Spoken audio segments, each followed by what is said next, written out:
सत सत नमन। आत्म परिचय 367 भाग लेकर आपके सम्मुख उपस्थित हुआ हूँ। गरुड़ पुराण अध्याय 16 श्लोक संख्या 25 से आगे आपको बताने जा रहा हूँ।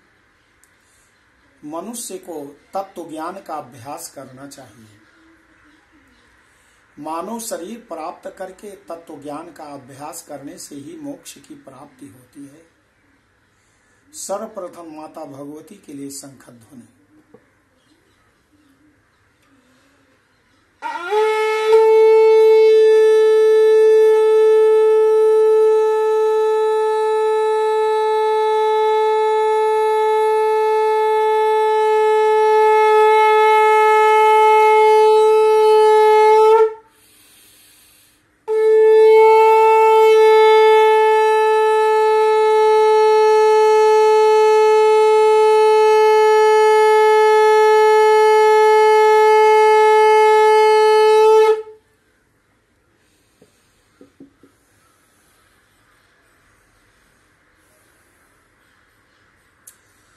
यावन्न आश्रयते दुःखं यावन्नायान्ति चापदः यावन्निन्द्रिये वैकल्यं तावश्रेयसमभ्यसेत् यावत् तिष्ठति देहोऽयं तावत् त्वं समभ्यसेत् संदीप्ते को न भवने कूपम खनति दुर्मतिः कालो न ज्ञायते नाना कार्यैः संसार संभवैः सुखम दुखम जनो हन्त न वेत्ति हिताम आत्मनः।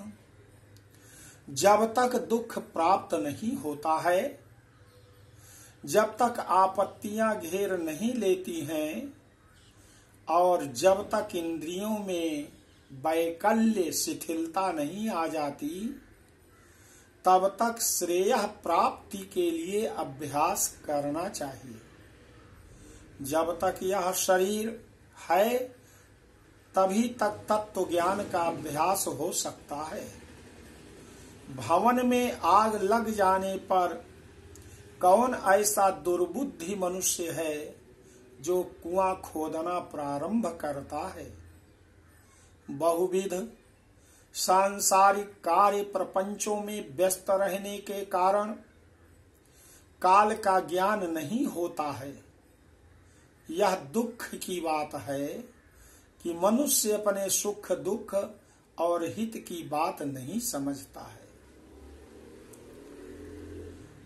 जातानार्तान मृतानापदग्रस्तान दृष्ट्वा च दुःखितान लोको मोहसुराम पीत्वा न बिभेति कदाचन संपदः स्वप्न संकाशा यौवनम कुसुमोपमम् तादिच्चपलामायुष्यम् कस्य स्याज्जानतो धृतिः। संसार में जीवों को उत्पन्न होते हुए, रोगादि से दुखी होते हुए, मृत्यु प्राप्त करते हुए और आपत्तिग्रस्त तथा दुखी देखकर भी सांसारिक मनुष्य मोह रूपी मदिरा को पीकर पूर्वोक्त जन्म मरण आदि रूपी विविध कलेशों से कभी भी भयभीत नहीं होता है। भौतिक संपत्ति स्वप्न के समान नश्वर क्षणभंगुर है। यौवन भी पुष्प के समान मुरझाने वाला है। आयु बादलों में चमकने वाली बिजली के समान चंचल है। यह सब जानते हुए भी मनुष्य को कैसे धैर्य हो सकता है। शतम जीवितम अत्यल्पम निद्रालस्यैष तदार्धकम बाल्ये रोग जरा दुःखैरल्पम तदपि निष्फलम्। प्रारब्धव्ये निरुद्योगो जागर्तव्ये प्रसुप्त कहा विश्वस्तव्यो भयस्थाने हा नरा को न हन्यते तोय फेन समे देहे जीवेना क्रम्य संस्थिते अनित्य प्रिय संवासे कथम तिष्ठति निर्भयः अहिते हित संज्ञा स्याद् ध्रुवे ध्रुव संज्ञकः अनर्थे चार्थ विज्ञान स्वमर्थम यो न वेत्ति सः।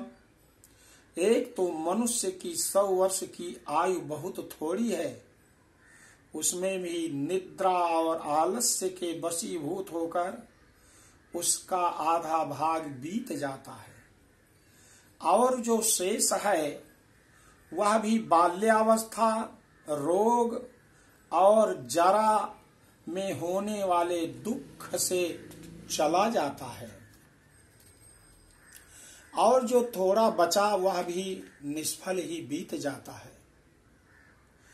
प्रारंभ करने योग्य कार्य के विषय में जो उद्योग नहीं करता और जहां ब्रह्म चिंतन आदि में जागरूक रहना चाहिए वहां वह सोता रहता है। इसके विपरीत जहां सदा सदा भय विद्यमान है उस संसार में वहां वह विश्वस्त है। ऐसा जो मनुष्य है वह अभागा क्यों नहीं मारा जाएगा। जल में उठने वाले फेन के समान अति क्षण भंगुर देह को प्राप्त करके जीवात्मा उसमें स्थित रहता है। यह शरीर ही उसको प्रिय संवास के रूप में प्रतीत होता है, किंतु इस अनित्य शरीर में जीवात्मा निर्भय होकर कैसे रह सकता है।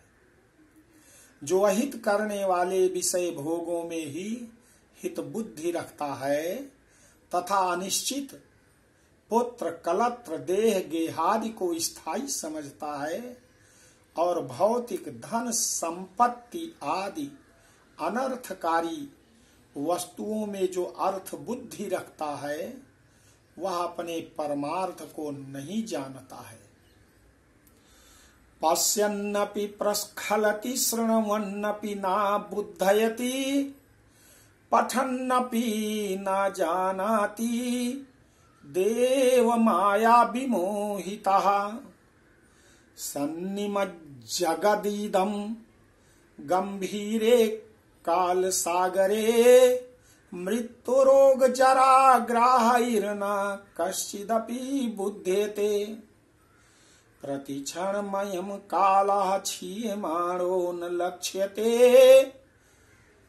आम कुंभैवाम्भाइस्थो विशीर्णो न विभाव्यते युज्यते वेष्टनं वायोराकाशस्य चाखण्डनं ग्रंथनं चातरंगाणाम् आस्थानायुष युज्यते। जो यह जगत किसी का नहीं हुआ ऐसा देखते हुए भी गिर रहा है और आत्मज्ञान विषयक वचनों को सुनते हुए भी जिसे बोध नहीं हो रहा है, पढ़ करके भी उसका अर्थ नहीं समझ पा रहा है, ऐसा इसलिए होता है कि जीव भगवान की माया से मोहित है। तात्पर्य है कि ईश्वर की माया से मोहित होने के कारण मनुष्य आंखों से देखते हुए भी गिर पड़ता है, अर्थात आत्मज्ञान और ध्यान योग से मोक्ष होता है। यह तथ्य जानते हुए भी मोक्ष मार्ग से भ्रष्ट हो जाता है। वह ज्ञान की बातों या आत्मज्ञान विषयक उपदेशों को सुनते हुए भी उनका तात्पर्य नहीं समझ पाता और धर्म एवं मोक्ष की प्राप्ति के उपायों का प्रतिपादन करने वाले शास्त्रों को पढ़ते हुए भी उनका अर्थ नहीं जान पाता है। मृत्यु, रोग और जरा रूपी ग्राहों के द्वारा गंभीर काल सागर में डूबते हुए इस जगत को कोई भी नहीं जान पाया है। प्रतिक्षण क्षीण होते हुए बीतते हुए इस काल की सूक्ष्म गति जीव वैसे ही नहीं जान पाता जैसे कच्चे घड़े में स्थित जल के विगलित होने का ज्ञान नहीं हो पाता।